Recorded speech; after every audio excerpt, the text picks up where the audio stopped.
ẹ̀yin èèyàn wa eléyìí tún lágbára o wọ́n ní gbogbo stéètì wọ́n ti gbé àbá kan wá o, wọ́n fẹ́ sọ dòfin, wọ́n ń deliberate lọ́wọ́ lórí ẹ̀ báyìí nílé ìgbìmọ̀ asòfin nílùú Àbújá.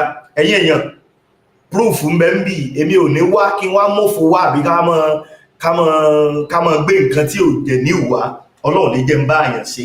ẹ wò ó, wọ́n ní sàríà wípé kán máa lò ní gbogbo ìpínlẹ̀, làwọn kan bá ni wọ́n bá fárígá lọ́rọ̀ bá dìbò lọ ìyá mi nílé ìgbìmọ̀ asòfin, ó di wàhálà gidi lọ́sọ pé no bẹ́ẹ̀ kọ́ bẹ́ẹ̀ ni ó wúlò fún gbogbo wa. àwọn kan ní ṣé gbogbo wa ni mùsùlùmí ni? Nàìjíríà rèé, kì í ṣe ìlú ẹlẹ́sìn. wọ́n ní secular state ní Nàìjíríà. ẹ̀yin èèyàn, ẹ gbọ́ wìrìwìrì lónìí, eléyìí ó lágbára.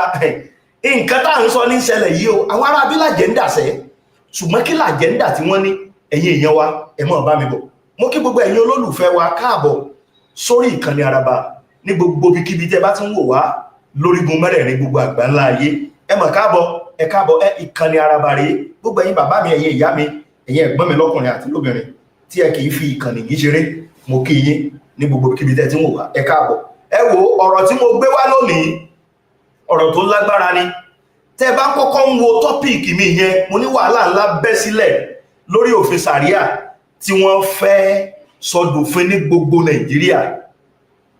àwọn asòfin kan bá yarí, you cannot Islamize us. ìlú wa rèé, àwọn ẹlẹ́sìn àbáláyé bẹ́ẹ̀, ṣé káwọn náà wá kí wọ́n gbófin tí wọ́n wá ní? torí ibi tẹ́ ń bá lọ nìyẹn. àwọn asòfin kan ló yarí o tí wọ́n ń sọ̀rọ̀ yẹn, ẹ máa gbọ́rọ̀ lẹ́nu wọn. àwọn tó lọ sojú yín tẹ́ ẹ dìbò fún, tẹ́ ẹ ní àwọn ló fẹ́ kó ikú o, àwọn ló fẹ́ ṣèlú tó dáa, ẹ wá wo tí wọ́n ń discuss nírú àsìkò yìí tẹ́bi ń paráàlú, táwọn èèyàn ń pokùnso nítorí ebi. ó làwọn ń discuss tí wọ́n ń discuss yìí. ẹ wo, ó lágbára, ó terrible. ṣẹ́rí tí mo bá bẹ̀rẹ̀ sí ní play fídíò yẹn, ẹ̀rọ Ọlọ́run ó bà yín. ẹ mọ̀ wípé the only solution, ẹ̀yin tẹ́ wà lórí ètò lánàá, mo pè nìkan fún wa wípé situation of the Nigeria, of the country now, to me o, lọ́dọ̀ tèmi o, lérò tèmi o, there is no any political solution to the situation of the country. The only solution tó wà ní kọlọmúdọ́mù yẹ ìwé.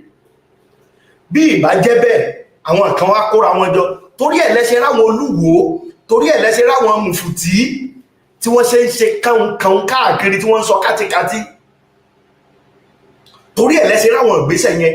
wọ́n ní èrò mi ti jó lórí omi, onílù ẹ̀ ṣe kí ni? ó ń bẹ ń sàlẹ̀ odò tí wọ́n ń kan kọ̀ǹgọ́, tí wọ́n ń kàn lù sí wípé máa jó lọ àwọn ẹ̀yìn ẹ̀. ṣùgbọ́n èmi nìkan kọ́ ni wọ́n da eléyìí gbọ́, gbogbo ayé àjọgbọ́ ni. ẹ máa bá ń share ètò yìí, ẹ máa bá ẹjọ́ kan gbogbo àwọn ọmọ Yorùbá, àwọn ọmọ ọkọ Yorùbá ní o, ẹ jẹ́ kí ètò yìí kó kan gbogbo wọn lára, kí wọ́n mọ̀ wípé ẹ wo, ewu ń bẹ lóko alóńgẹ́ fúnra ẹ̀ gangan, ewu ni. ṣùgbọ́n kí ló fa ewu? kí lewu tí ń bẹ lóko alóńgẹ́?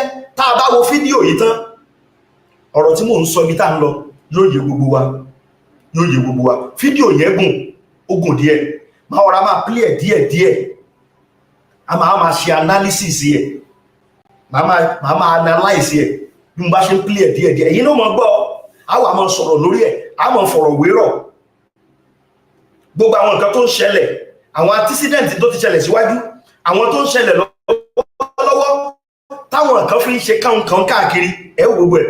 ẹ̀yin èèyàn, èmi ò ń sọ̀rọ̀ ẹlẹ́sìn, èmi ò bá yàn kan jàjà ẹ̀sìn, ṣùgbọ́n we have to do the right thing. We have to do what? Do the right thing. a lè mọ́ bá lọ báyìí, a lè mọ́ bá lọ. ìdí tó fariwo táwọn èèyàn ń pa nìyẹn wípé tá a bá tètè, ẹ̀gbọ́n tá bàbá wa sọ ni, wọ́n ní àgbàlagbà tí ò bá kẹun sọ̀rọ̀ yóò ṣe kíni? yóò kẹtàn sáré. ṣùgbọ́n kó tó di pé àákẹtàn sáré, àkókò rí ta gbọ́dọ̀ ṣe kíni? ta gbọ́dọ̀ tètè gbé ìgbésẹ̀. kí wá ló ṣẹlẹ̀ gangan? ẹ̀yin èèyàn, ẹ máa bá mi share fídíò yìí, ẹ máa share ẹ jẹ́ kó máa káwọn èèyàn wa lá, bókàtí ẹ jẹ́ èèyàn kan péré, ẹ bá mi share kó lọ́dọ̀ wọn, ẹ máa bá mi love, ẹ máa bá mi like. kí ló ṣẹlẹ̀ gangan? ẹ jẹ́ bẹ̀rẹ̀, ẹ já bẹ̀rẹ̀ báyìí ẹ já bẹ̀rẹ̀ báyìí,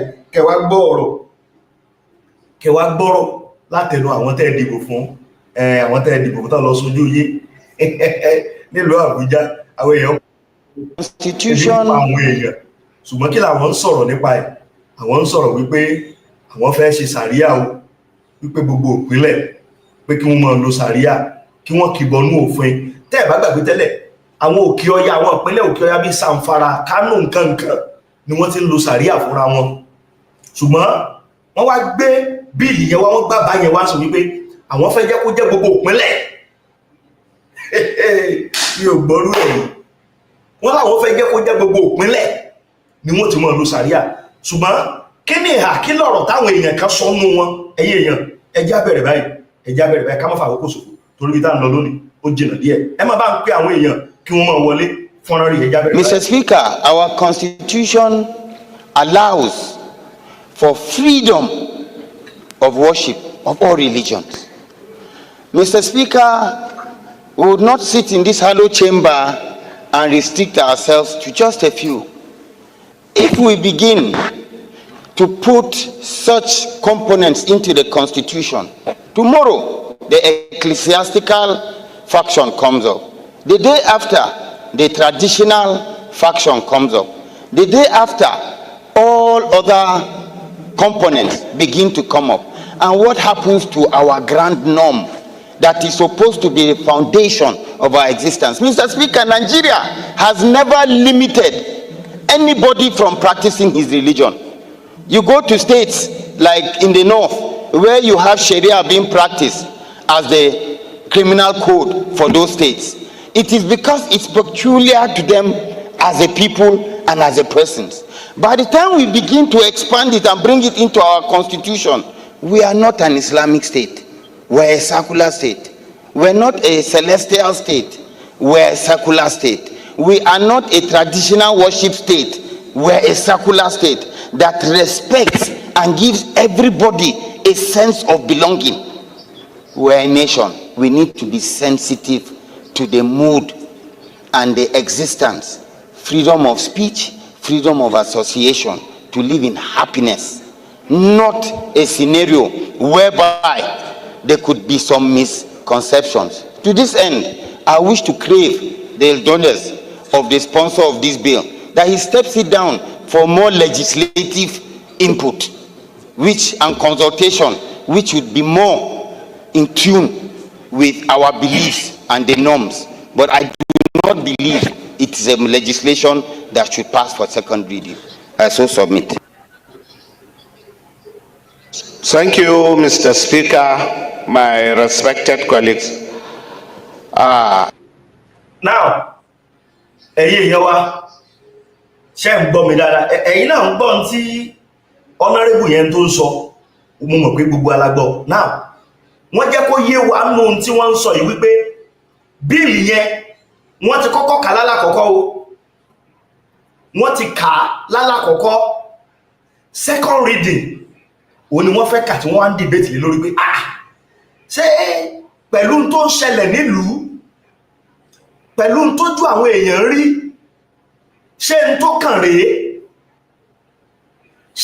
kàn rèé now this is what we are saying.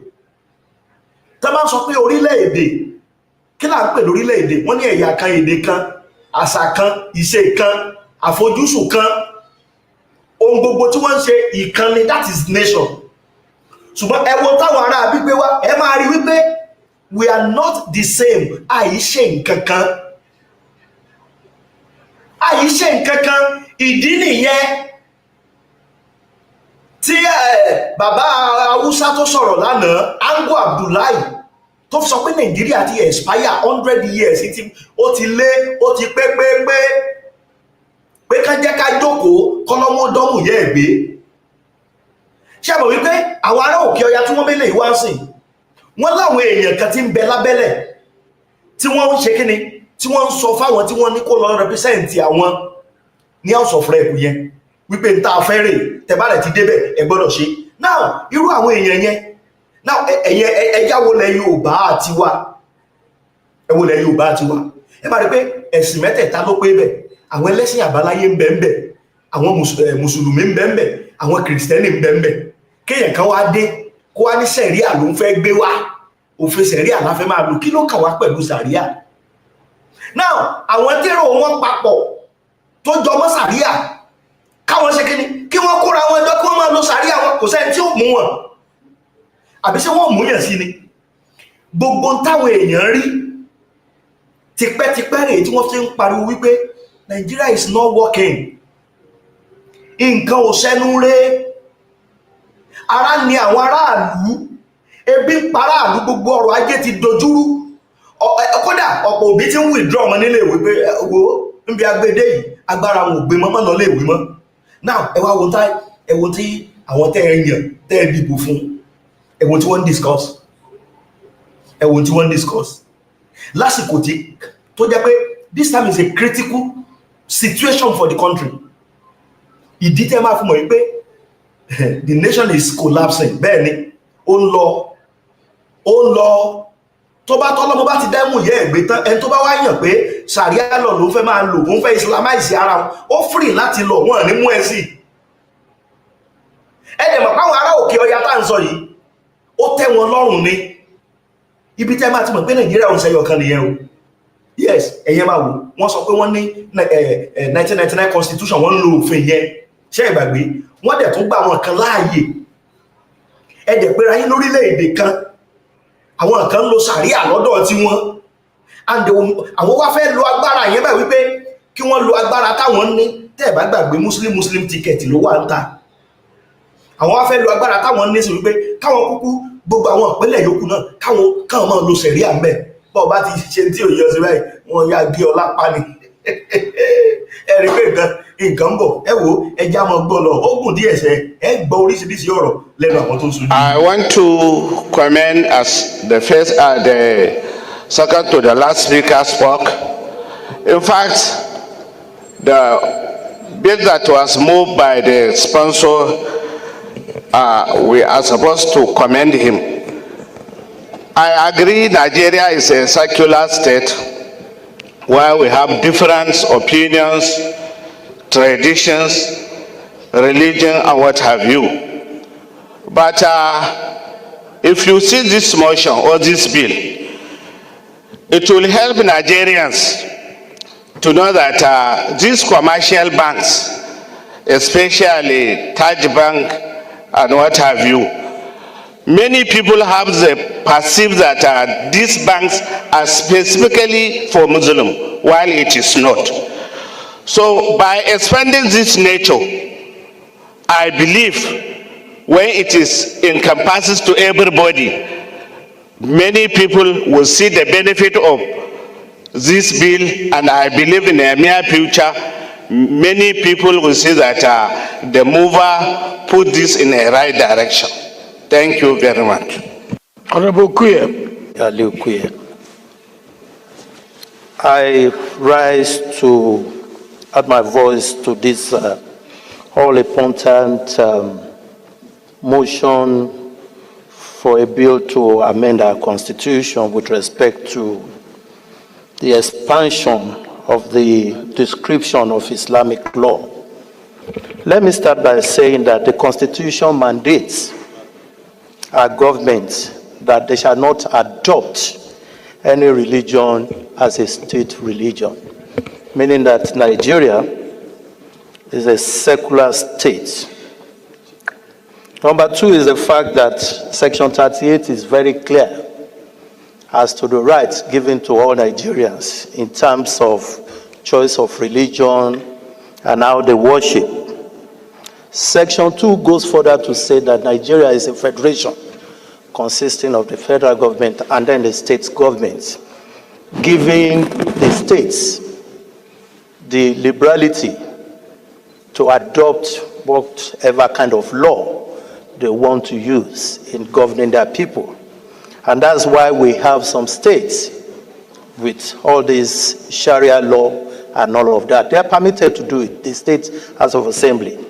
But the Constitution, as a ground norm that governs all of us, the traditional institutions, the obas, in the Yoruba land, the Igwe in the east, the Shekiri, the Fulanis, the Hausas, gives us only one right, the right to choose whichever one we want.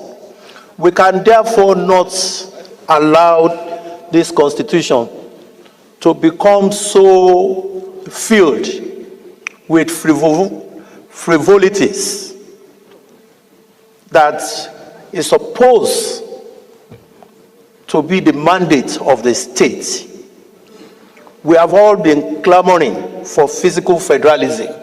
Give more power to the state to do it the way they want, to do it in the way of the culture of their people. And that's why I will want to implore the mover of this motion to please allow us to please step down this amendment for the time being, so that we can deliberate more on it. Because of course, from the way I see it, is such that the state should be considering, not here. The problem of religious war, we started as far back as 1938 in this country. Let it not start here again. Let it not be that it is this house that is going to put fuel to the very fragile democracy, to the very fragile situation, the unity between us. It's very important. As we are talking now, people are hearing us. People are seeing us, thinking that we want to promote one religion over the other. I therefore pray that we step this down for the time being. Thank you, Mr. Speaker. Of an act to alter the Constitution of the Federal Republic of Nigeria, 1999, to review the description of Islamic law in the Constitution as related matters, HB 1502. I so move, Mr. Speaker. Any seconder? Yes, sir. Kwakwansia. Thank you, Mr. Speaker. My name is Honorable Hassan Sheikh Hussein. Distinguished colleagues, briefly, as the Speaker requested, the 1999 Constitution, as amended,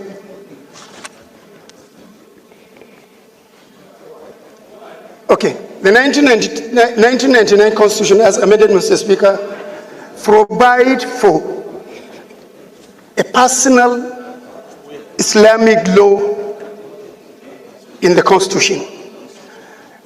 The Constitution did not envisage the dynamism and the development coming off in the country.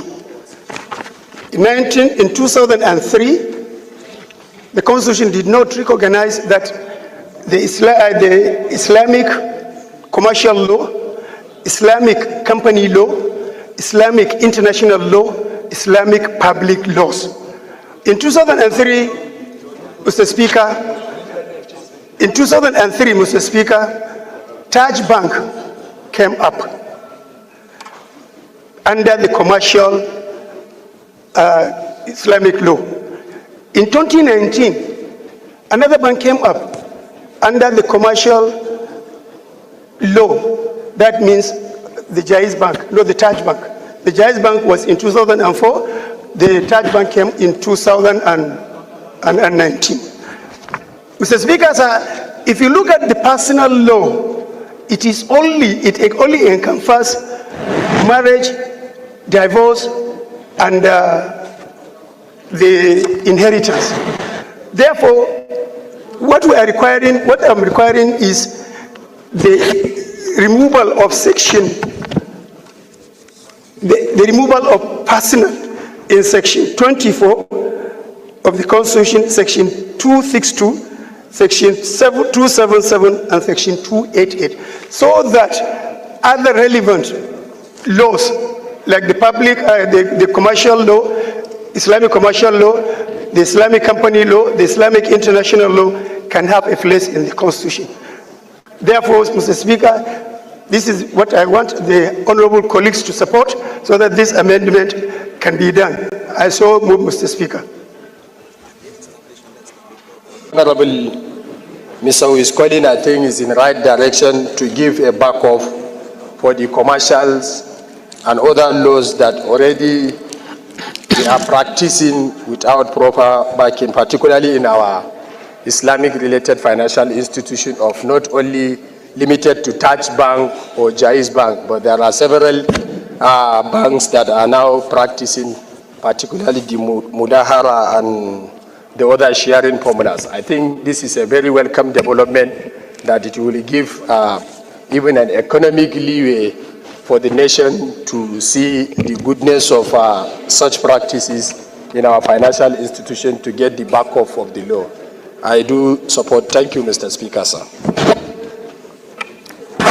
Yes, Bob Solomon, please. Solomon Bob, from the great state of Rivers. Now, this matter, actually, I think it will be dealt with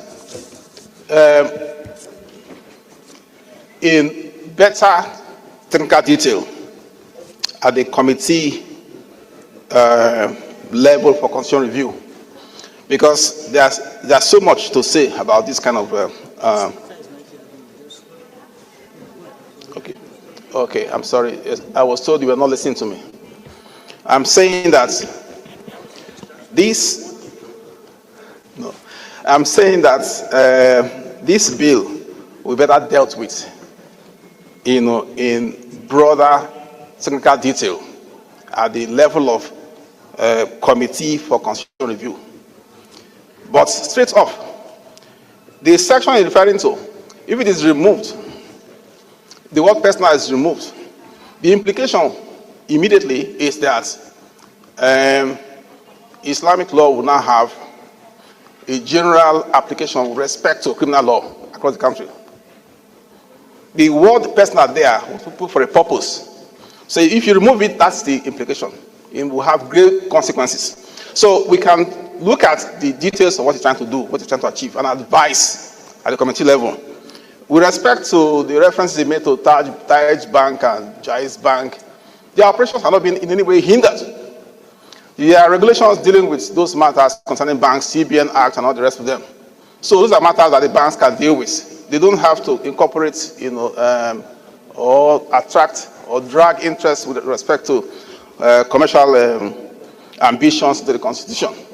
So essentially, Mr. Speaker, my point is, this bill should be referred to the Committee on Constitutional Review, where we can sit down and then look at it to a T in every way. Thank you. Thank you for making it brief. I like the federal constituency of Osun State. Mr. Speaker, I want to, with respect, differ from the mover of the bill on the need for us to amend the Nigerian Constitution in this particular instance. And I'm saying this, Mr. Speaker, because as students of history, we all know the issues surrounding the particular section in reference, especially at the various constituent assemblies leading to the 1979 Constitution, the 1989 Constitution that was not promulgated, and now the 1999 Constitution.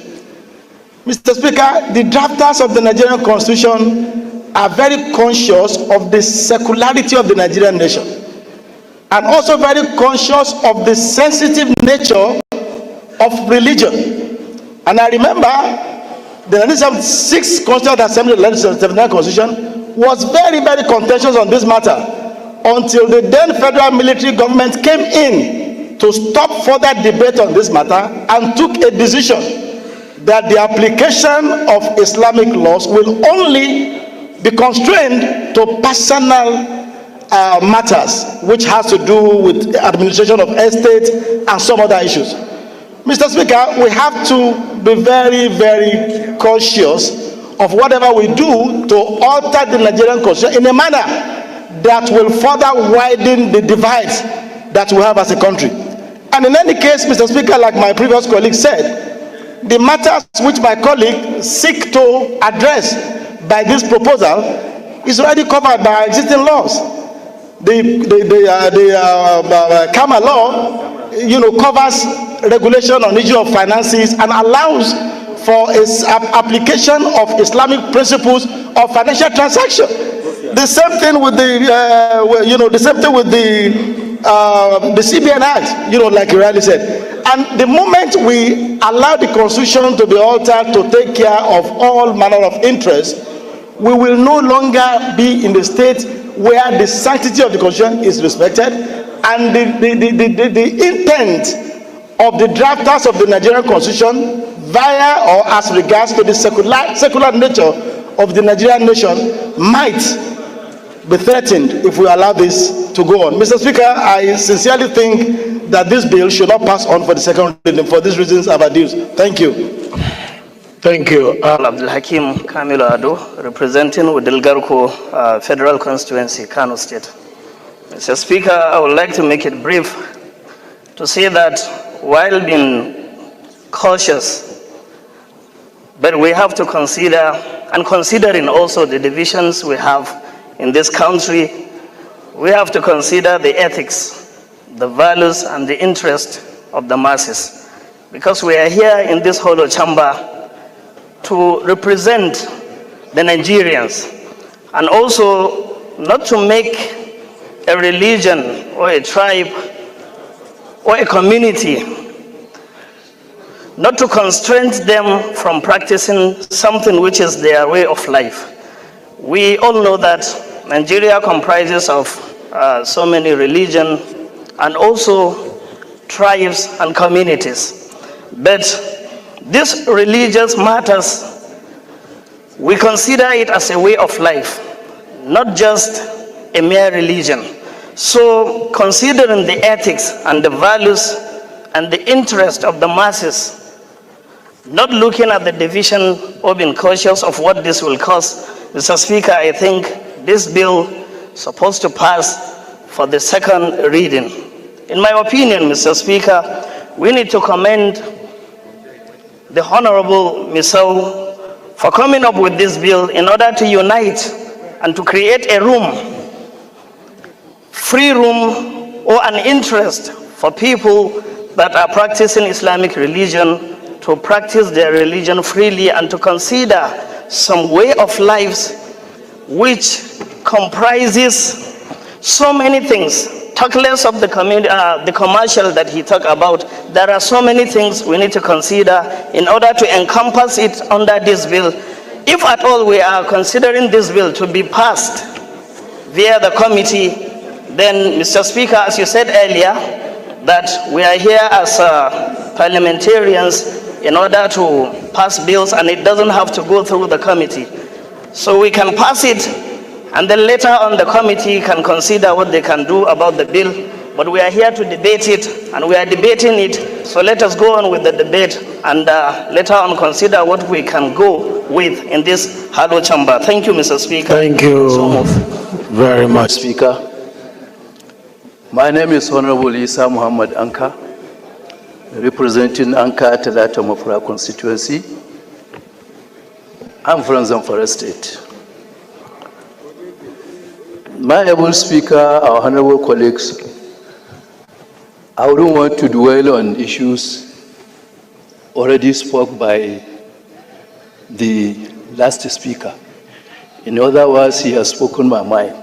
But the other speaker, the last but one, talked about karma.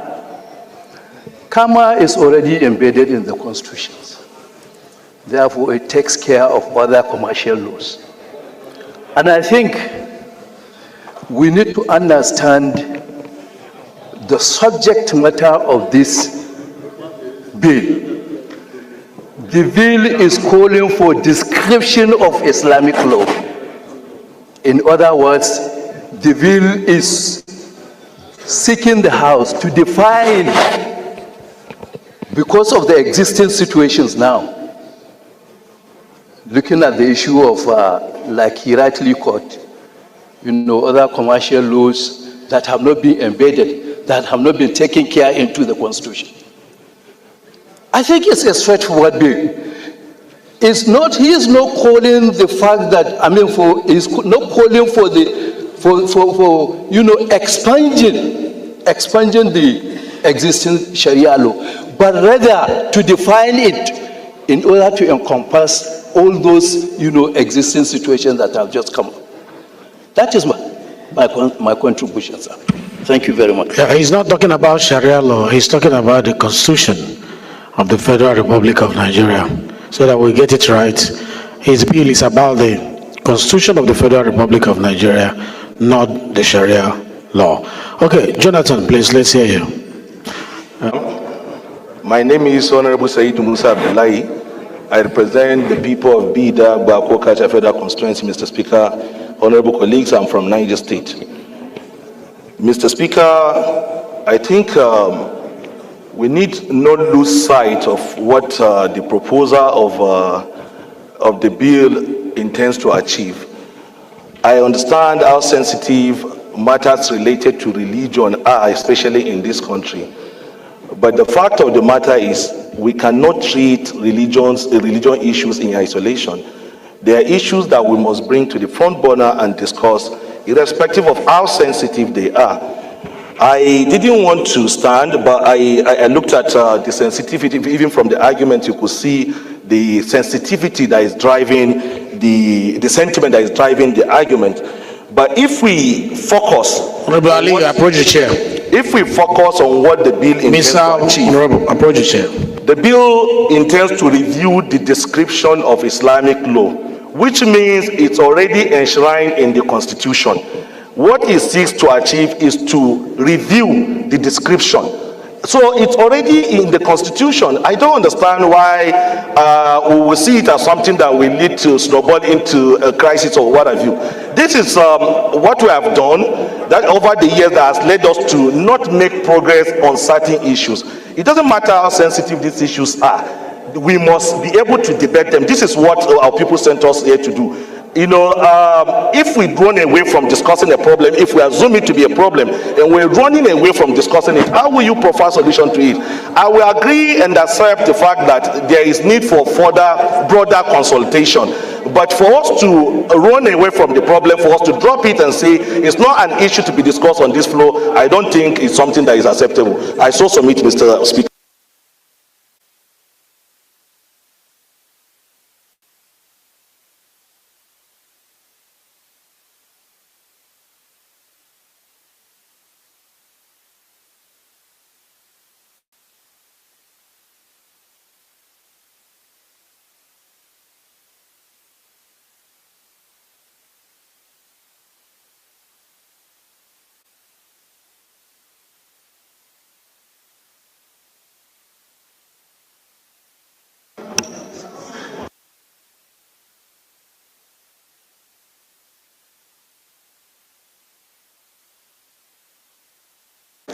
My name is Honorable Abejide. I represent the good people of Yagba Federal Constituency. I'm from Kogi State. Mine is an appeal because of the mood in the House now, that this bill be stepped down for when we have all our leaders seated, so that they can also contribute to the debates.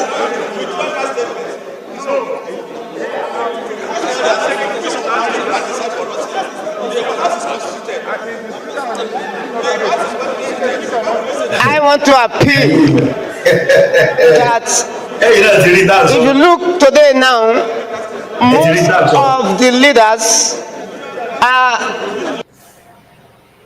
abẹ́ẹ̀rí náà sọ àwọn tẹ́ dìbò fún nìyẹn.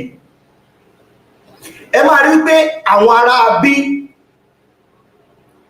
no matter ohun tó wù kẹ́ lè ṣe lórí ọ̀rọ̀ Nàìjíríà, interest tí wọ́n ò ní wọ́n ṣe kíni ni wọ́n defend 24/7. Now ẹjá gba bí ìwò ẹ̀dẹ̀ máa rí bí wọ́n ṣe frame everything, bí wọ́n ṣe ṣètò everything. They are claiming that àwọn làwọn pọ̀ jù. Automatically ní house dem wò yẹn àwọn ni wọ́n ní population tó pọ̀ jù according to them. Wọ́n mọ̀ bí wọ́n ṣe nǹkan wọn torí irú nǹkan báyìí òun náà ni wọ́n ṣe kíni ni wọ́n ti ṣe plan gbogbo bí wọ́n ti ṣe plan everything láti bẹ̀rẹ̀ torí ẹ̀ ló fún máa jọ mí lójú sí tabára àwọn èèyàn kan tí wọ́n jẹ́ àwọn èèyàn wa tó jẹ́ pé bóyá jẹkújẹ tí wọ́n ń jẹ ní ò jẹ́ kán gbọ́n mọ́ ní o I don't understand tí wọ́n máa pariwo pé wọ́n Nàìjíríà ẹ̀yìn náà wò tó bá jẹ́ pé bí tí in tó yẹ ká ṣe là ń ṣe yẹ́ ẹ̀yẹ èèyàn kó jẹ́ pé gbogbo àwa Yorùbá àjọ wà pọ̀ lójú kan ṣé tá máa discuss lélẹ̀ ṣé tá máa discuss ṣó lélẹ̀ that's why tó fi jẹ́ wípé nbi tọ́rọ̀ dé dúró àfi tá bá kàn ń tanra wa tá ń tanra wa jẹ lókù the only permanent solution sí gbogbo wàhálà yìí ó ní kọ́lọ́mù ṣe gíní kọ́lọ́mù dọ́mù yẹ́ ẹ̀gbé kọ́lọ́mù ṣe gíní kó dọ́mù yẹ́ ẹ̀gbé ẹ jẹ́ káwọn tí wọ́n jẹ́ mùsùlùmí ẹ jẹ́ wà àwọn òkè ọya náà ká máa dá tí wọ́n ṣe lọ tó bá wù wọ́n kí wọ́n adopt ṣàrí àwọn kí wọ́n máa lò kò sẹ́ni tí ó bá wọn jà ṣùgbọ́n nílẹ̀ tí wá ń bí nílẹ̀ Yorùbá tí wá ń bí kò sí tó jọ kò sí tó jọ ilẹ̀ Yorùbá ni wọ́n ń pè bí reason yẹn tó fi jẹ́ pé gbogbo ọmọ Yorùbá a gbọ́dọ̀ gbé sentiment tì sẹ́gbẹ́ kan àkókò tí tó tẹ́gbọ́dọ̀ gbọ́dọ̀ padà lẹ́yìn olóṣèlú I'm telling you mo ti ń sọ láti bẹ̀rẹ̀ máa dẹ̀ tún continue láti máa sọ kò sí oore kan tó lóṣèlú fẹ́ ṣe faraàlú the only thing tí wọ́n mọ̀ ní wípé tara wọn nìkan ni wọ́n mọ̀ tí ò bá jẹ́ tara wọn nìkan ni wọ́n mọ̀ ẹni tó rí ẹ̀ bá pé tí wọ́n mọ̀ tí wọ́n ń ṣe ṣérù tó yẹ kí wọ́n mọ̀ discuss lákòókò tí àwọn èèyàn ti ń kú tẹ́bí tí ń pa àwọn èèyàn yìí tọ́pọ̀lọpọ̀ tí ń withdraw ọmọ wọn school wípé no we can't afford sáwàtà àti ìròyìn jẹjẹ láàrín wọn lọ school ṣùgbọ́n ẹwọ tí wọ́n fi judicious time wá tí wọ́n fi ń ṣe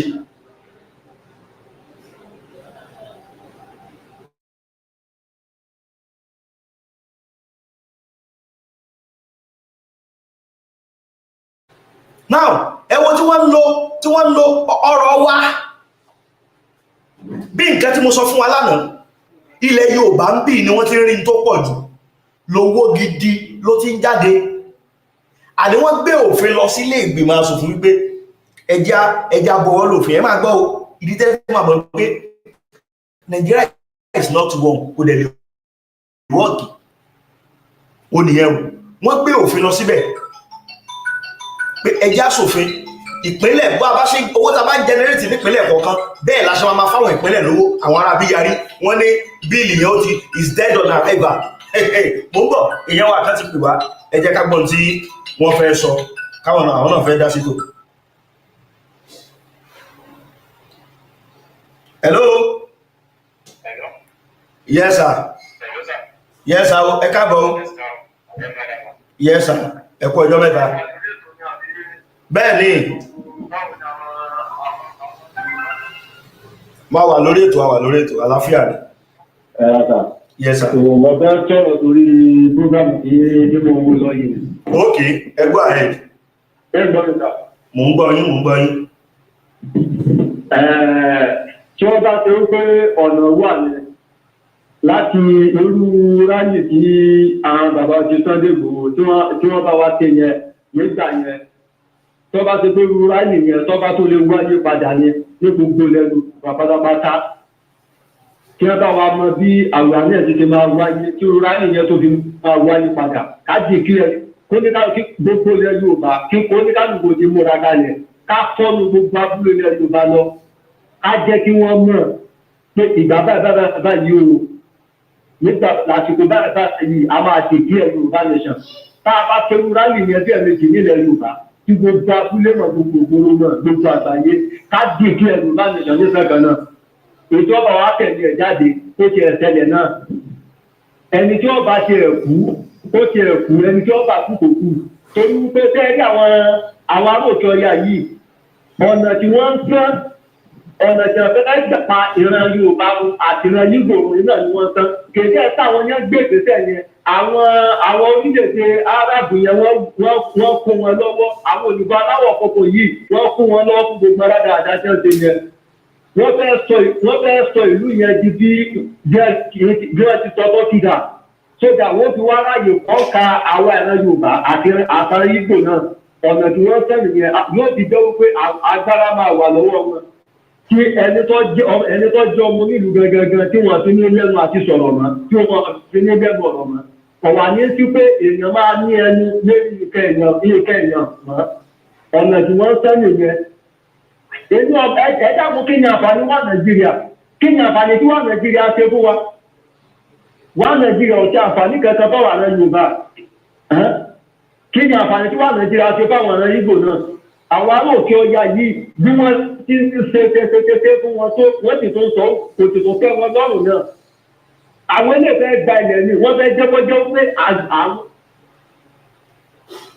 kọ́jẹ́ títí wọn nìkan tí wọ́n máa làlé gbogbo ẹ̀yà tó wà nínú wà Nàìjíríà yẹn kí wọ́n máa làlé wọn lọ́wọ́ àwọn ọ̀fẹ́ pé bóyá pé káníkọ́ máa ta darí fáwọn ìdí ní ìyẹn tí ìlú yẹn òfin lè dá yóò tó máa bàjẹ́ sí ni Nàìjíríà ó tó máa bàjẹ́ sí ni torí àwọn Haúsá Fúlàní àwọn ọ̀fẹ́ kọjá pé kẹ́yà náà ọmọ ẹ̀jẹ̀ gàba náà lórí wọ́n fẹ́ kọjá pé àwọn làwọn máa sọ gbogbo gẹ́gẹ́ bá máa tẹ̀lé nínú Nàìjíríà yẹn ni ìdí tó ti jẹ́ wípé Nàìjíríà yẹn ìjọ ọmọ bàjẹ́ yàtọ̀ nínú gbogbo lẹ́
All right. Òkè ọ̀yà tó ti fẹ́ bẹ́ẹ̀ làwọn ológun pọ̀ sí ibẹ̀ gẹ́gẹ́gẹ́gẹ́ làwọn ológun pọ̀ sí gbogbo ológun ìjẹ́pọ̀ lórí ológun nílùú Nàìjíríà yẹn òkè ọ̀yà tó ti fẹ́ bẹ́ẹ̀ yẹn pọ̀ sí ibẹ̀ yẹn gẹ́gẹ́gẹ́ làwọn agbésùnmọ̀bẹ̀ tó wà ń tà wọlé. Ọwọ́ àwọn aláwọ̀ kòkò yìí wà bẹ́ẹ̀ ọwọ́ àwọn aláwọ̀ kòkò yìí ọwọ́ àwọn arábù wà bẹ́ẹ̀. Wọ́n jọ ń ṣiṣẹ́ yẹn papọ̀ pọ̀ máa wà ra àwọn olórí àwọn alóòkè ọ̀yà yẹn ni. Ẹ bá mi ṣe kọ́mọ́ká kí n fẹ́ lómi náà láàyè. Ẹ máa bẹ́ẹ̀ sọ̀rọ̀ iṣẹ́ mi ọ̀kan sọ ni wípé ọ̀nà àbáyọ káàdì clear Yorùbá nation ìjọba tẹ̀lé ẹ̀ jáde kọ́ tẹ̀lé ẹ̀ jáde kọ̀tẹ́tì ọ̀lọ́dí kọ̀tẹ́tì ọ̀lẹ́dí bẹ́ẹ̀ kọ̀tẹ́tì ọ̀làrà bẹ́ẹ̀ ọmọ àdìyàwó wà bẹ́ẹ̀. Fẹ́mi ò níyàwó bẹ́ẹ̀ ni fẹ́mi ọ̀lọ́mọ ni fẹ́mi lẹ́gbẹ̀ẹ́ fẹ́mi lábúrò ni. All right. Ẹ ṣe gan. Ẹ máa bẹ́ẹ̀ sọ̀rọ̀ Yorùbá nation ló gbé bàtì ni gbogbo ẹnikẹ́ni tó bá ti láàrin rí ilẹ̀ Yorùbá gbà ikú òjijì wọ́n mọ̀. Ẹ má ṣe pé ẹ̀lò ẹ mọ̀ pé àìṣe pé lórí ìkànnì yìí àìṣe pé ẹ má jà sí pé tàbá ní káwọ́ dídùn fún àwọ̀rà gígùn ẹ ṣeun. Bó ṣe ká bàbá wa yẹn lára tó ni wọ́n ṣe ń sọ̀rọ̀. No, let's just be sincere. Bí èèyàn bá wo bí gbogbo nǹkan ṣe ń lọ ṣẹ́rẹ́yìn tí ẹ bá wà nílé tàbí tẹ́ rí tójú àwọn èèyàn rí nílé ẹ mọ̀ pé bàbá ńlá problem wà. Now ẹgbọ́n nǹkan tó kàtí ẹ̀ ń spark orí tèmi ó ní. Now gbogbo economy ti dojúrú aláwọ̀ èèyàn ti ń pokùnso torí ebi àwọn pípù yóò dẹ̀ jókòó kí wọ́n wò pé what is the way forward kákàntí ẹ̀ káwọn èèyàn kí wọ́n lè survive wọn wá rí yẹn sọ kí ni wọ́n gbé wá ọ̀rọ̀ sàríà lọ wọ́n fẹ́ jẹ́ kí kó wà everywhere ṣe bẹ́ẹ̀ gbọ́rọ̀ táwọn kan sọ àwọn kan against ẹ̀ àwọn kan inú wọn ń dùn torí pé omi wọn tó ń jó lórí omi onílù ẹ̀ ṣe kìíní ń bẹ nísàlẹ̀ odò ẹ̀yìn èèyàn ṣẹ́yìn náà rí bó ṣe ń lọ ṣe wá rí ariwo tá à ń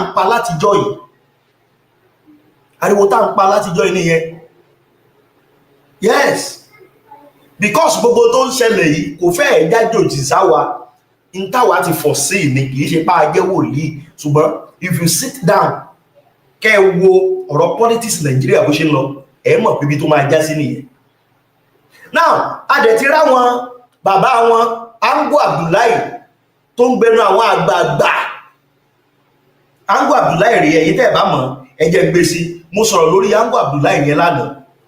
Bàbá yẹn rí ó ní ní tàwọn pé táwọn rí ni wípé Nàìjíríà ò work, pé Nàìjíríà ti expire láti bí ọdún bíi mélòó kan sẹ́yìn, kí wọ́n jẹ́ ká jókòó pé ìbáṣepọ̀ wa kò rọgbọ kò lọ bó ṣe yẹ kó lọ, pé kọ́lọ́mú dọ́mù yẹ́ ẹ̀gbé.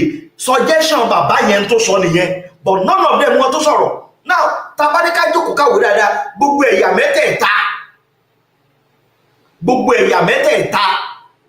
tó jẹ́ méjì ẹ̀yà tí wọ́n classify Nàìjíríà sí ẹ̀rì pọ́nà mẹ́ta ni, gbogbo wọn ni wọ́n ń pariwo páwọn òṣè kíni, páwọn òṣè mọ́. Now why tó fún wa dé wàá rí yẹn deliberate lé lórí pé ok ẹjẹ́ àjókòó, ariwo táwọn èèyàn kàn ti ń pa yìí páwọn òṣè mọ́, ẹjẹ́ àjókòó ẹjẹ́ o bá ṣe pín kọ́lọ́mọdọ́mù yẹ ìgbé. Kí wá lẹ wá rí tí wọ́n sọ̀rọ̀ lórí Sharia ẹ̀sìn, ẹ wo bí tẹ́sìn bá wa dé. No, let's just be sincere. Ẹ wo bí tẹ́sìn bá wa dé. Àwọn tí wọ́n gbẹ́sìn wá gan láti ìlú wọn lọ́hùn, wọn gba wèrè mẹ́sìn bọ́pọ̀lọpọ̀ ṣe gba wèrè mẹ́sìn. Wọn fàṣà wọn lẹ̀, wọn jẹ́ kẹ́sìn kó ṣe kíni kó bo àwọn lójú. Ẹ̀mí ọmọ ènìyàn ó jọ wọ́n lójú ń bẹ̀. Àwọn tí wọ́n wá ń pariwo ẹ̀sìn báwọn ọmọ Ọlọ́run yìí, gbogbo ìwà burúkú ayé yìí ọwọ́ wọn lẹ́ẹ̀ ti bá. Ẹni tí ó sọ pé òun mọ Ọlọ́run, òun ṣẹ̀sìn, ó dẹ̀ rọ́mọnìkejì ẹ, ó dẹ̀ gbébọn, ó dẹ̀ pa. Ó dẹ̀ rọ́mọnìkejì ẹ, ó sọ́dá láàbò ara, ó jí ọmọnìkejì ẹ gbé, ẹ̀ ń pa àwọn èèyàn bó ṣe wù yín. And you are telling me pé mọ Ọlọ́run, sọ́lọ́run lẹ́mọ̀. Àbá sì ta ní. Ẹni tó jẹ́ pé ìwọ tó sọ pé òun mọ Ọlọ́run, ọmọnìkejì ẹ tó orí physically o fẹ́ràn bí kò pa, bí kò ṣe ní jàmbá, òun ló ń ṣe. Ọlọ́run tó wà rí wá ló fẹ́ràn, o rí pé wọ́n gangan lẹ́ni bí. Ìwọ lẹ́ni bí. Àwa ń pariwo ẹ̀sìn. Ẹ wo àwọn ìlú tí wọ́n kàn tí ẹ̀gbọ́n Ọlọ́run gbọ́gẹ́ tí wọ́n mọ̀ Ọlọ́run. Just look at the way they are living. Ẹ wo bí wọ́n ṣe ń gbádùn tó gbogbo lọ létòlétò. Ṣùgbọ́n wọ́n ti fẹ̀sìn dàlúrú. Wọ́n ti fi bà gbogbo nǹkan jẹ́. Wọ́n ti fẹ̀sìn, wọ́n ti fi gbẹ̀mí ọ̀pọ̀lọpọ̀. Wọ́n ti fẹ̀sìn, wọ́n ti fi kówó jẹ. Wọ́n ti fẹ̀sìn, wọ́n ti fi dáwọn èèyàn lóró. Ó wá yá, kò yá, wọ́n wá ní Sharia ló kù táwọn tán deliberate ní lórí. Ẹ̀yin náà ti rí, ibi tẹ́ẹ̀tì mọ̀ pé gbogbo àwọn olóṣèlú yín tẹ́ẹ̀ dìbò fún tí wọ́n lọ bẹ̀ wọ́n fẹ́ràn yín, ìkà ni wọ́n kàn mọ́ ń fún yín lóúnjẹ díẹ̀díẹ̀ pé ẹ sáà jẹun, wọ́n fẹ́ kẹ́ soríire, wọ́n fẹ́ kẹ́ làlùyọ pé ẹ sáà jẹ mọ́ kù. Torí tá bá tún fẹ́ dìbò ń jọ́ mi tàbí tá bá tún máa ní ìdí yín kẹ́ lè jáde wá kẹ́ wá mọ̀ sí bàbá rere bàbá kẹ̀. Ṣùgbọ́n ẹ̀gbọ́n táwọn bàbá wa sọ ni wọ́n ní wọ́n mọ́ fòkó omi sọ̀nà ọjọ́ kan là ń kọ́, àkókò ti tó gbogbo tá a ti rí, kò sí evidence kankan tá a nílò mọ́ to everybody dìde kágbára wa. Just look at it. Ẹ máa rá wọn ẹni tí ò bá ti mọ̀ èèyàn tí ò lówó, òun ni Nigerian court wà fún. Ṣùgbọ́n ọ̀tọ̀ bá ti lówó forget it. Ṣé bẹ́ẹ̀ rí ti Bobrisky, ó yà wà ní apartment ní tiẹ̀ òun gbádùn, gbogbo àwọn tó kó bílíọ̀n jẹ bí gbogbo náà ṣe ń ṣe nù láti jẹ́ yìí. Tí ìbá sọ Ọlọ́run tó dé tó fẹ́ tú àṣírí wọn, nígbà tó tú àṣírí gan kí náà rí mú jáde ńbẹ̀. Ìyẹn túmọ̀ sí wípé one Nigeria is not working. It's just only working for àwọn olówó, àwọn olóṣèlú, àwọn tó ń wọ̀kì fún nìyẹn. Ẹ wá rí pé ibi tó ti yẹ kí gbogbo afọ̀hùnsọ̀ kẹ́kẹ́ dìde nìyẹn o, ṣùgbọ́n àti wá ráwọn àwọn ẹranko tó jẹ́ pé wọ́n dàwọ̀ èèyàn bóra, they will still be, wọ́n á tún ṣe kíni, wọ́n á tún mọ gbárùkùtà àwọn ọ̀tá wọn, wọ́n á tún mọ gbọ̀n tẹ̀lé wọn lẹ́yìn. Ọ̀tá wọn dẹ̀ ní gbogbo àwọn èèyàn jẹ́. Ṣébẹ́ rí fídíò tí mo fi hàn yín nípínlẹ̀ Ondo lánàá bí wọ́n ṣe ń tàbò wọ́n wá ń ràbò, wọ́n ń dúnàdúrà 10,000 naira, èèyàn kó tún cháyì yóò tún já 2,000 naira nú 10,000 tán fún wọn wọ́n wá fún owó tí wọ́n ń tẹ àwọn tí wọ́n ń ràbò lọ́wọ́ wọn tí ń tẹ̀ wọ́n lọ́wọ́ 8,000 naira 8,000 naira yẹn wọ́n tó kẹ̀tẹ̀ ti bá increase ẹ̀ tẹ́lẹ̀ wọ́n ti increase ẹ̀ tẹ́lẹ̀ bí 4,000 5,000 naira máa ń fún wọn ìyá ọdún mẹ́rin ní ni wọ́n tún gbẹ́nu lé yẹn. That's why táwa ṣe ń pariwo with gbogbo nǹkan bó ṣe ń lọ yìí kò sí political solution. The only solution ni wípé kọ́lọ́mọdọ́mù yẹ ìpè ẹ ń bá wù ẹ má tètè lajú ká tètè látí ká tètè gbégbèsè tó yẹ ká gbé. Tọ́ra gbogbo àwọn tẹ́wọ̀n yìí amúnisìn ayé wọn ọ̀run ni wọ́n. Wicked soul, wicked people. Àwọn òkan kan yé o ìgbé ayé bí ò bá àpáyé kú kò kàn wọ́n o. Káwọn sáà ti lọ ra lé sílùú òyìnbó kán kówó lọ bó ṣe wù wọ́n ní táwọn mọ̀ ní tiwọn nìyẹn. Ẹ jẹ́ tó play fọ́nrán yẹn ẹ jẹ́ play ẹ̀ díẹ̀ sí.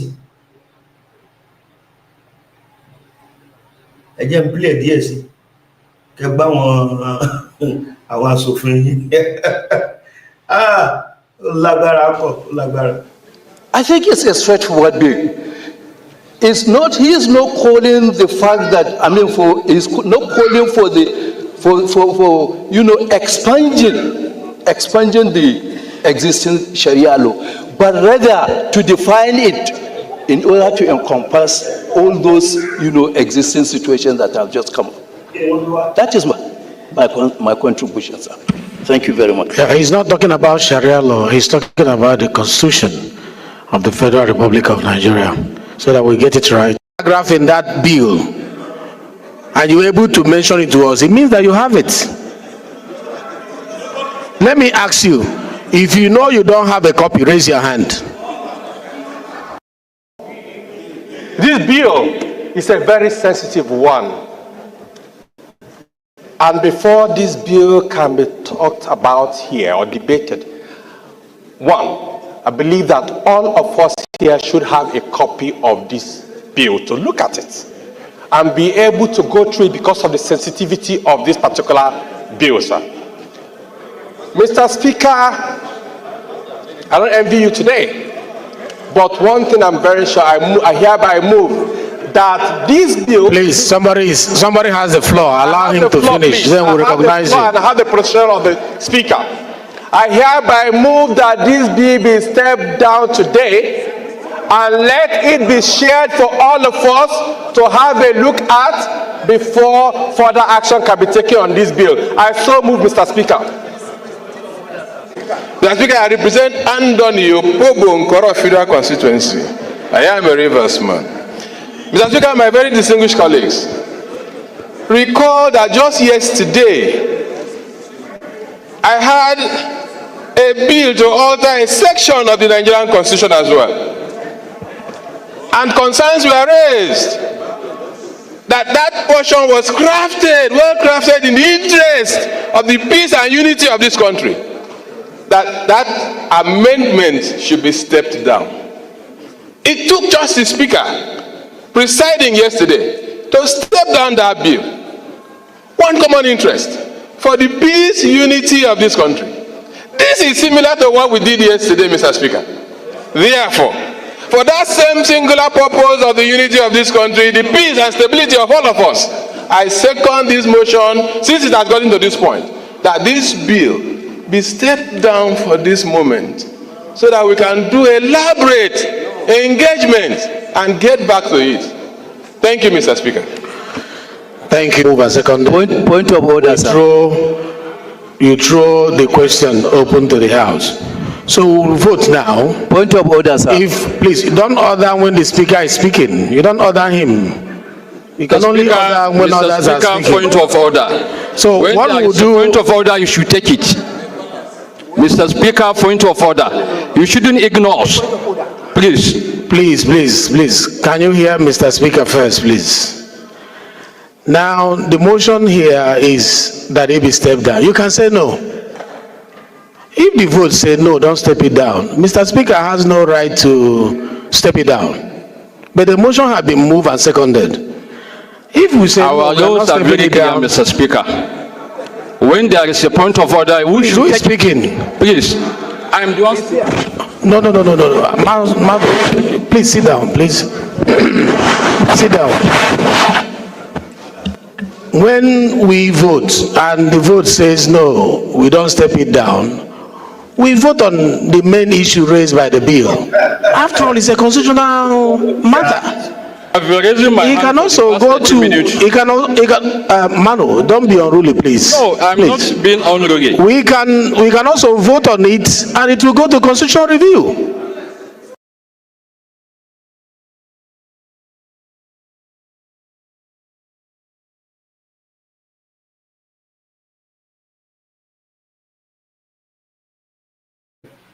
ẹ̀yin èèyàn ṣé ìlú tí wọ́n mọ tí wọ́n ń ṣe àwọn aṣòfin tí wọ́n mọ tí wọ́n ń ṣe ẹgbọ́n ṣerú ọ̀rọ̀ tó yẹ kí no let's just be sincere nírú àkókò yìí ṣerú ọ̀rọ̀ tó yẹ ká máa deliberate lé lórí rẹ̀ ṣerú ọ̀rọ̀ tó yẹ ká máa deliberate lé lórí rẹ̀ sọ̀rọ̀ no let's just be sincere sọ̀rọ̀ yìí ṣe gbogbo alókàn kí ló kàn mí pẹ̀lú pẹ̀fẹ́ṣẹ̀ ìyá ẹ̀fẹ́ṣẹ̀ káwọn tó fẹ́ ní ibi tán wà ká máa lọ bẹ́ẹ̀ kí ló kàn mí pẹ̀lú ṣẹ́yẹn ṣẹ̀rí àyẹn ní òfò oúnjẹ sórí tébù àwọn èèyàn òní òní jẹ́ káwọn èèyàn pokùnso mọ́ ṣé ṣẹ̀rí àyẹn òun ló máa jẹ́ kí ìlú dá képo pẹ kó tẹ́ fowó lé kó wálẹ̀ ọlọ́run àmà àbúrò ṣẹ́yìn náà ti ráwọn tẹ́ dìbò fún tẹ́fẹ́ ẹlòmíì fẹ́ para ẹ̀ kó lè lọ ẹlòmíì mọ́ tójú ẹ̀ rí tí bẹ́ẹ̀ náà ti rí báyìí kò sí wàhálà kò sí wàhálà òun lẹ ti rí yẹn ṣe rí gbogbo láríjà ọ̀rọ̀ yìí ẹ̀yẹ èèyàn ó ní wípé kò sí ẹni ọ̀nà àbáyọ kankan bì kankan tẹ́ bá wo ọ̀tún tẹ́ wo sí Nàìjíríà tẹ́ wo wájú tẹ́ wo ẹ̀yìn àná ni mo sì ń gbọ́ sọ́nà ètò tí mo ṣe lánàá náà wípé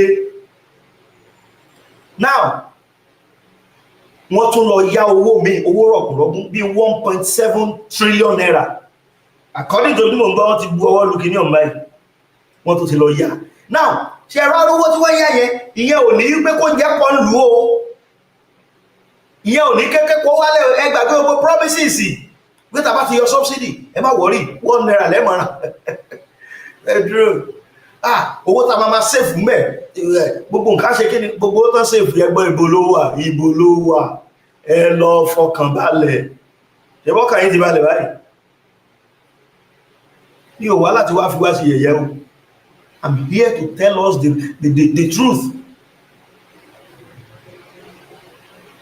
ẹ ń bá fẹ́ máa ṣe sàríà kó lọ bí ìlú wọn nígbà tí ṣe sàríà ókè àwọn èèyàn kàn tẹ̀ mẹ́bí Madam Lé Àjàyí màmá wa ẹgbọ́n táwọn sọ wọ́n ní the Netherlands should continue their Sharia law Nigeria secular country where we have a lot of religions inside it was it only Islamic religion we have in Nigeria they play Yorùbá nation ọlọ́run ní kíni òun ní kókó nítorí àwọn èèyàn mi o Olúwakẹ́mi Jàgùnà wọ́n ní may the Lord deliver us àbí ọlọ́run ti deliver wa àwa ní ká ṣe kíni ká gbára wa ọlọ́run ti ṣe tán pẹ̀lú wọn Yorùbá nation no going back ìyẹn màmá wa Olúrántí Ọ̀sádàrẹ ní táwọn sọ ti wọn nìyẹn o Ọládàpọ̀ bàbá wa Ọládàpọ̀ Mashood wọ́n ní bàbá àràbà ẹ kú ètò Ọlọ́run tún mú wa dé ilẹ̀ lérí bẹ́ẹ̀ ní àti súnmọ́lẹ̀ lérí bákan náà bàbá wa kan náà bẹ́ẹ̀ bí Kẹ́hìndé Òsèní Sàlìmọ́nù àwọn náà pè wá lẹ́ẹ̀kan yẹn AY wọ́n ní Yorùbá nation is what we want ní táwọn sọ ti wọn nìyẹn o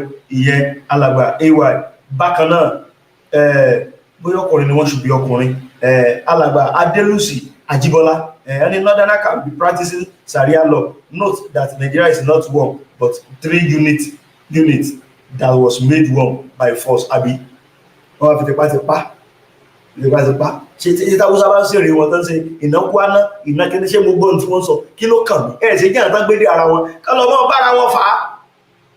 Àwa káàárọ̀ ojíire àwa ara wa káà náà mọ́ bára wa fà á.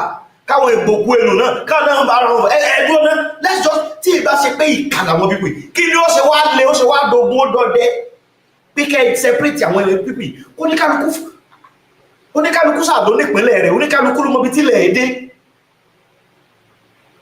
oníkálukú ló mọ ogún ní ẹ̀ ìjẹ́ kọ́níkálukú sáyé ọba ṣe ẹ̀dẹ̀ wá ṣe tí wọ́n bí sórí mẹ́ja ni ẹ̀dẹ̀ wá sọ pé dandan káwọn wà pọ̀ ní tí ò wọ́ọ̀kì àbírò àwọn èèyàn wo lélẹ̀ iná wà mọ́ tó ń ṣàwọn pípọ̀ yìí wípé torí ìjẹkújẹ táwọn ń jẹ ń bẹ̀ wọ́n rí jẹkújẹ jẹ ibẹ̀ làwọn ti ń yó ibẹ̀ làwọn ti ń kọ́lé ọgọ́rùn-ún wọ́n ti ń lo mọ́tò dẹ̀ndẹ̀dẹ̀ndẹ̀ in tó ṣẹlẹ̀ nìyẹn ṣùgbọ́n ọlọ́run tó gbàgbára lọ́wọ́ gbogbo wọn very soon. Bẹ́ẹ̀ ni alàgbà Peter George wọ́n ní ẹkú ètò bàbá àràbà Yorùbá nation ní kan ní ọ̀nà àbáyọ. Bẹ́ẹ̀ ni ó nà ọ̀nà àbáyọ. Gbogbo tí wọ́n ń ṣe rọ́bọ̀rọ̀bọ̀ rebe rọ́bọ́ ní kò nítumọ̀. Ẹ̀yin èèyàn wa ẹ bá ń ṣe ètò yìí kẹtún rí àjẹ́ndà wọn bá a bá ṣe ń rí àmọ́ wá mọ́ tú kí gbogbo àwọn ọmọ Yorùbá ká lè gbáradì ibi tá ń lọ. That's the purpose. Bá a bá ṣe ń ráwọn àṣírí wọn bá a bá ṣe ń rí wọn àwa máa wá a máa tú a ní jẹ́ káṣírí yẹn bò ń ti wá a ní jẹ́ bò a sì ní dákẹ́ láti lè mọ́ ta wá lólobó ká lè mọ̀ wípé ilé wa kọ́ la wà àfìgbà tá a bá tó gba tiwa tá a dá dúró ìgbà yẹn látó lẹ́nu ọ̀rọ̀ mo mọ̀ wá ní bí n bá ṣe rí ojoojúmọ́ ẹ̀yin èèyàn between 5 and 6 lágbára Ọlọ́run everyday lẹ́mọ̀ bá mi pàdé a ní dákẹ́ mọ́ báyìí àkókò ti tó táàmọ̀ sọ̀rọ̀ lójoojúmọ́ àkókò ti tó táàmọ̀ sọ̀rọ̀ lójoojúmọ́ torí ẹ jẹ́ kí gbogbo àwọn èèyàn wa tí wọ́n ti darapọ̀ mọ́ wa àwọn èèyàn wa ti darapọ̀ mọ́ wa ń bí àwọn akẹ́kọ̀ọ́ ti wà lábẹ́ aṣọ tí wọ́n dárúkọ ara wọn rárá alàgbà Káyìndé Sàlmọ́nù mo rí yín o mo kí yín Òsíjó Babátúndé Owólabí bàbá wa mo kí ẹ̀yin náà o bákan náà màmá wa Kristiana Ògúndélé mo kí yín màmá tàbí màmá wa ní Táíwò Ẹdúnjọbí mo kí ẹ̀yin náà o bákan náà mo tún kí Olúwatóyìn màmá wa Peter mo kí ẹ̀yin náà Balógun Múkáílà Owólabí mo kí yín o àwọn èèyàn pọ̀ ń bí ẹlòmíì ò kàn tí ẹ̀ kọ́ olùkọ́ nǹkan kan màmá wa Olúrántí Òsádáre mo kí ẹ̀yin náà mo kí bàbá wa Délùsì Àjíbọ́lá mo kí yín àwọn èèyàn pọ̀ ń bí ay mo kí yín Ọládàpọ̀ Moshood mo kí yín Olúwakẹ́mi Jágunà mo kí ẹ̀yin náà Lé Àjàyí mo kí yín Peter George mo kí ẹ̀yin náà àwọn èèyàn pọ̀ ń bí tí wọ́n darapọ̀ mọ́ wa ṣẹ́ni bá ṣe wá wà bí lónìí ìrànlọ́wọ́ kan tí mo fẹ́ kẹ́ ẹ ṣe fún mi ní wípé gbogbo àtàwọn míì sí at least we are 84 ẹ kàn bá mi share ẹ̀ bó jẹ́ WhatsApp yín lẹ bá lè share ẹ̀ sí ẹ share ẹ̀ síbẹ̀ bó bá jẹ́ orí Facebook yín ni ẹ share ẹ̀ síbẹ̀ ẹ jẹ́ kó máa kan gbogbo àwọn èèyàn wa lára kí wọ́n kásìrí ibi wọn tí wọ́n ń plan níbi tí wọ́n wà tó ti ń ṣe gbogbo ìrádáradá yẹn kó tú sí gbogbo àwọn ọmọ Yorùbá lọ́wọ́ ká lè mọ̀ wípé a ní iṣẹ́ láti ṣe àkókò tá a ṣùgbọ́n yìí kì í ṣàkókò tá a kàn dákẹ́ tá a kàwọ́ gbéra torí tá a bá kọ̀ tá a bá sọ̀rọ̀ nírú táìmù yìí èmi ò ní sọ jù bẹ́ẹ̀ lọ gbogbo ẹ̀ tẹ́tí darapọ̀ wọn lórí ètò lónìí ló sọ fún yín ọwọ́ náà wà láàmọ̀ ṣe kò ní pọ̀ jù sódà àwọn èèyàn wa wọ́n á lè ráyè máa wò àti pé àtúgbọ̀rọ̀ máa consider àwọn èèyàn wa náà data ẹmọ̀lú Nàìjíríà gbogbo ẹ̀ náà là ń consider papọ̀ gbogbo ẹ̀yin wa tẹ́tí darapọ̀ mọ́ wa lórí ètò lónìí mo kí gbogbo yín o ẹ ṣeun àpò àfọwọ́nìyàn ṣe lágbára Ọlọ́run ìgbà tí ilẹ̀ Yorùbá bá dé tán ẹ̀yin èmi wọn ní fẹ́nikẹ́ni sàwátì nínú wa láṣẹ Èdùmàrè ibi tí àárí gbogbo ètò tòní táàrí mọ̀ rèé bó bá tún dọ̀la lágbára Ọlọ́run kọ́lọ́ sọ wájú ọ̀la lọ kọ́lọ́ ń pa ìwọ̀n púpọ̀ yìí náà lágbára Ọlọ́run á tún jọ pàdé lọ́la ibi táàrí mọ̀ rèé gbogbo ẹ̀ tẹ́tí dáàbò mọ́ ẹ̀yin tẹ́ ti pè ẹ̀yin tẹ́ comment látòrí Facebook àti gbogbo ẹ̀ mo kí gbogbo yín ẹ ṣeun ẹ jẹ́ ara fi àdàgbà ètò tòní ká fi ọ̀rọ̀ síbí lágbára Ọlọ́run tó bá tún di ọ̀la á tún jọ pàdé ojoojúmọ́ lẹ́mọ̀ rí wa tẹ́ ẹ̀ bá fi rí wa lójúmọ́ kan a jẹ́ pé nǹkan kan tó wà important kàbí nǹkan kan ló ṣẹlẹ̀ tẹ́ ẹ̀ fi rí wa ṣùgbọ́n àmọ́ gbìyànjú bàbá ṣe rí gbogbo nǹkan bá ṣe ń lọ ká mọ̀ fi tó wa létí ìkànnì Àràbà náà ni ẹ̀yin tẹ́ ẹ̀ bá dẹ̀ tí subscribe sórí ìkànnì wa tó jẹ́ gbà àkọ́kọ́ yìí rẹ̀ tẹ́ máa wò wa ẹ má gbàgbé láti follow wa ìyẹn ni pé kẹ́ ẹ subscribe kẹ́ ẹ follow wa ẹ dẹ̀ tẹ notification yín tí ó mọ̀ ta yín lólobó àti ń ṣe live wa ẹ tẹ̀ kí ní bí agogo yẹn ni ẹ bá ti gbọ́ lé yóò mọ̀ ta yín lólobó ẹ wo ẹja fi máa ń bì lónìí lágbára Ọlọ́run á tún pàdé lọ́jọ́ mi ẹ ṣé o ó dàbọ̀ ó dìgbà kan.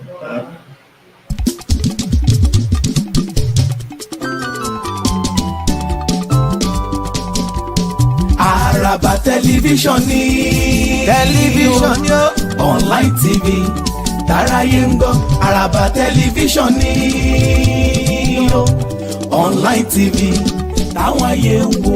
ẹ̀tún gbẹ̀kẹ̀ ń gbọ́.